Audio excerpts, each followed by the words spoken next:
नमस्कार, कंज्यूमर अड्डा में आपका स्वागत है। आपके साथ मैं हूं विपिन भट्ट और आज बात होगी फेक रिव्यूज की, क्योंकि फेक रिव्यू के धंधे पर अब फंदा कसने वाला है। गाइडलाइन सरकार ने जारी कर दी है जिसमें कई अहम बातें कही गई हैं, लेकिन सवाल कुछ होंगे बड़े और अहम कि ये गाइडलाइन कितनी बाध्य होंगी।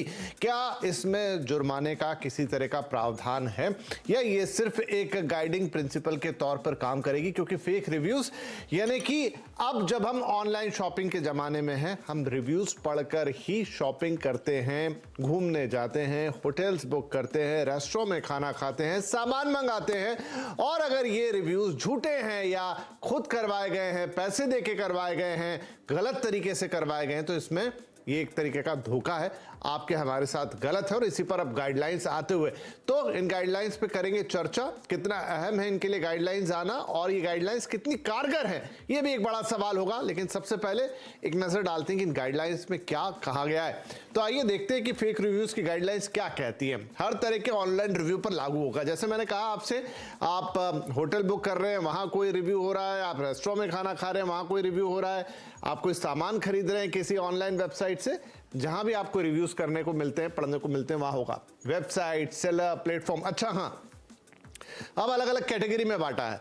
सेलर मतलब जो सामान बेच रहा है वो लिखवाता है, वेबसाइट लिखवाती है या कोई प्लेटफॉर्म लिखवाता है, ये सब पर लागू होंगे। ऐसा नहीं है कि किसी एक पर लागू होगा, सेलर तो बच जाएगा लेकिन वेबसाइट पर ही आप बात करेंगे, सब पे लागू होगा।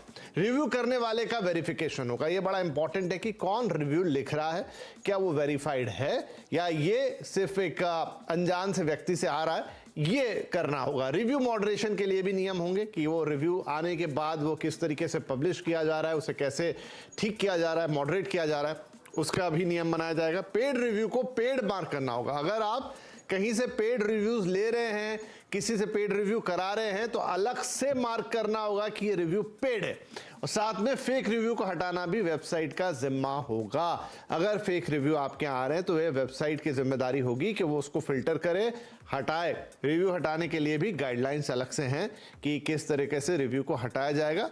फ्लैग ऑफ करने के बटन की भी बात करें। अगर आपको हमें लगता है कि ये जो रिव्यू हम पढ़ रहे हैं वो रिव्यू गलत है, इन्फ्लुएंस्ड है या पैसे देके लिखाया गया है, तो आप उसे फ्लैग ऑफ कर सकते हैं। तो ये वो गाइडलाइंस हैं जो फेक रिव्यू को लेकर आई हैं। अब इन गाइडलाइंस में कितना दम है, कितनी ताकत है, फेक रिव्यू को किस हद तक रोक पाएंगी, क्या कुछ और करने की जरूरत होगी। इम्प्लीमेंटेशन हमेशा एक बड़ा सवाल रहता है। उस लेवल पे गाइडलाइंस कैसी है और क्या जो भी वेबसाइट्स हैं, सेलर्स हैं, वो इन गाइडलाइंस को फॉलो करेंगे या फॉलो करवाने के लिए क्या और कुछ करना होगा। तो चलिए बातचीत की शुरुआत करते हैं। हमारे साथ है सोशल एम्पलीफायर के फाउंडर विवेक नाथवानी, साइबर लॉ एक्सपर्ट पवन दुग्गल और कंज्यूमर लॉयर रेखा अग्रवाल।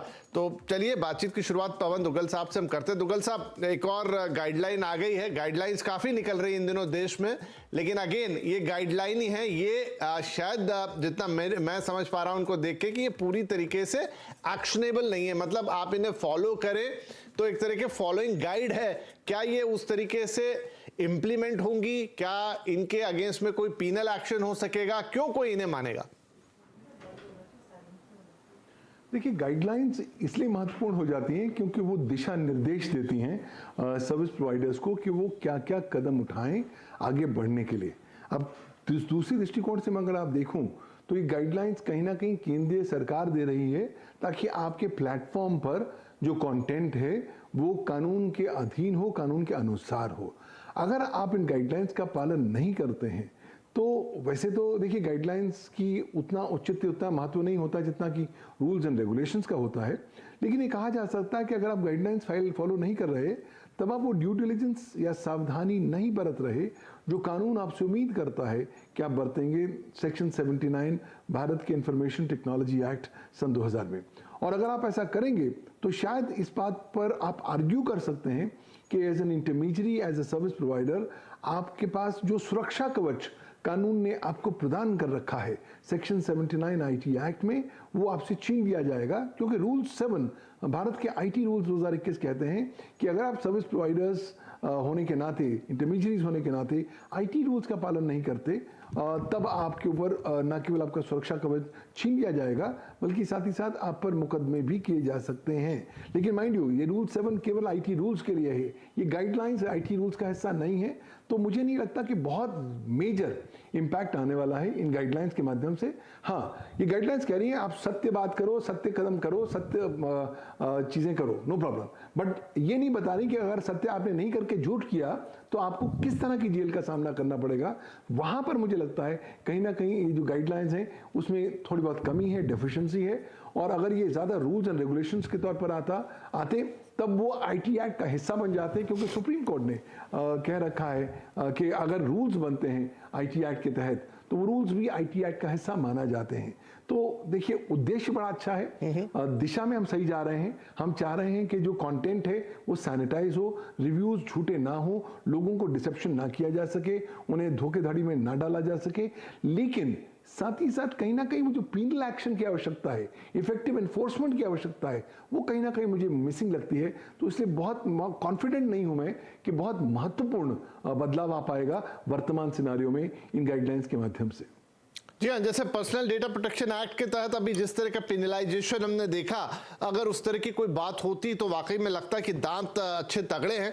लेकिन चलिए, फिर भी विवेक नाथवानी साहब, ये गाइडलाइंस आई तो हैं, बहुत कुछ कह रही है कि एक लिखवाने वालों को क्या करना होगा, लिखने वालों को क्या करना होगा, पब्लिश जो कर रहे हैं उनके क्या नियम कायदे कानून होंगे। और ये बात भी सही है कि इन दिनों हम बहुत कुछ करते हैं, जो ऑनलाइन शॉपिंग हो गई, चाहे हम कहीं होटल बुक करा रहे हैं, चाहे हम रेस्टोरेंट में जा रहे हैं, चाहे हम सिर्फ परचेजिंग कर रहे हैं सिंपल, और उसमें रिव्यूज का बहुत महत्व है।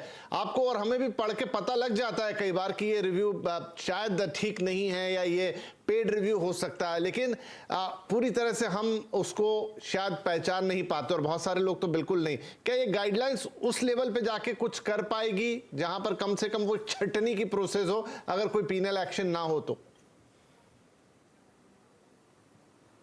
बहुत अच्छा सवाल है ये। बेसिकली आइडिया क्या है यहाँ पे कि ये गाइडलाइन के थ्रू एक स्टैंडर्ड स्ट्रक्चर बनाया जाए।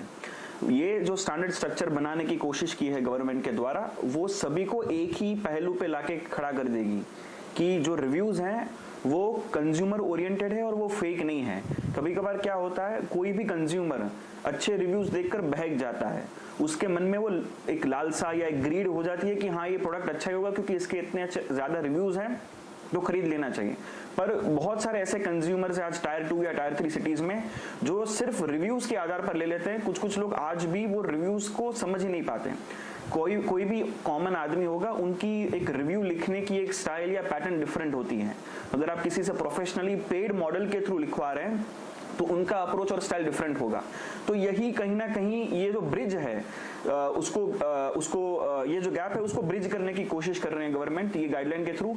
ऑफ कोर्स जैसे हमारे एक वन ऑफ आवर कॉलीग्स जो है यहाँ पे इस शो में, उन्होंने सजेस्ट किया कि बहुत सारे लूप होल्स है जो over a period of time मुझे लगता है कहीं ना कहीं इसको आंसर किया जा सकता है और at the end of the day consumer को प्रोटेक्ट किया जा रहा है। ऑब्जेक्टिव यही है। और साथ साथ दूसरा भी क्या है कि जो ई कॉमर्स बूम है ना ही इंडिया में पर ग्लोबली, तो उसमें भी कहीं ना कहीं ईज ऑफ डूइंग बिजनेस पे फोकस किया जा रहा है, ना कि कंज्यूमर्स या ना कि कंपनीज को। बेसिकली ऐसा कोई लाइसेंस राज या वो ऐसा कुछ कहीं पे कर ही नहीं रहे। तो ऑब्जेक्टिव क्या है कि ये गाइडलाइन है जिसको फ्यूचर में लॉ के रूप में पब्लिश किया जा सकता है, पर ये गाइडलाइन के लूप होल्स हटाने के बाद और कहीं ना कहीं इससे मुझे लगता है एक बार इंप्लीमेंटेशन हो जाएगा 25 नवंबर के बाद, तो कहीं ना कहीं इसका हमें बहुत बड़ा बेनिफिट मिलेगा।